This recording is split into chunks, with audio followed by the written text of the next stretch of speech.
Hi!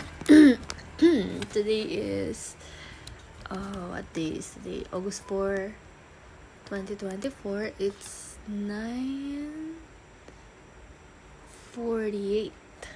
Ay, 9:50 na pala. It's 9:50 p.m. I'm here in San Ildefonso, Bulacan. So, I was inspired by the show I watched. Ang title, excuse me, yung show ni Beckett. Basta, yan. Tapos may in-interview siya si Patty. And nakakatuwa yung yung experience nila. Nakarelate ako na. At ganun din yung naririnig kong experience sa iba na nakakilala for the first time sa Panginoon. Yung parang first time lang nabuksan ng mga mata.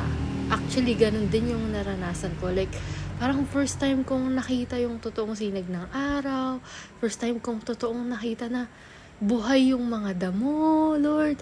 Yung parang, yung ang ganda ng bulaklak. Yung sobrang blown away ka sa napakaganda ng ginawa ng Diyos. Parang first time mo lang nakita yung mundo. So, yun talaga yung yung feeling pag nakakilala sa Panginoon. And I long for that feeling na yung ganon araw-araw.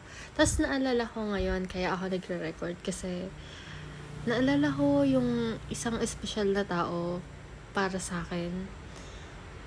At I can only pray, I can only hope, I can only wait for the time na pagkukwentuhan namin yung same experience na ako din, yung ganong moment na ako din, yun yung naranasan ko nung binaksan ni Lord yung mata ko. Na ganun pala yun, pwede palang maging masaya, pwede palang maging kontento, pwede palang ang saya pala, yung ganun. I wait for the day na makakwentuhan ko, specifically yung mga taong naiisip ako na syempre lagi namang laman ng puso ko, ganun.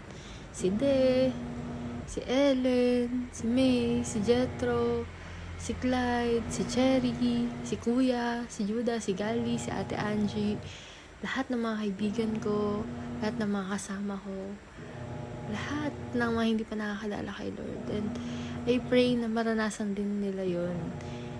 Si Ron, alala ko, pinag-pray ko lagi dati na mabuksan yung spiritual eyes niya, makita niya yung ganda ng ginawa ni Lord.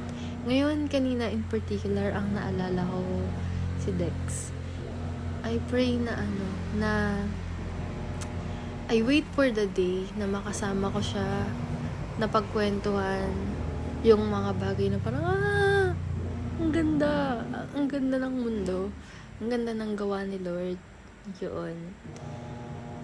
Yun, I pray to the Lord na mabuksan yung spiritual eyes niya at tunay na ma-enjoy niya yung mundo. Dahil mahal na mahal siya ni Lord. Ayun. Thank you.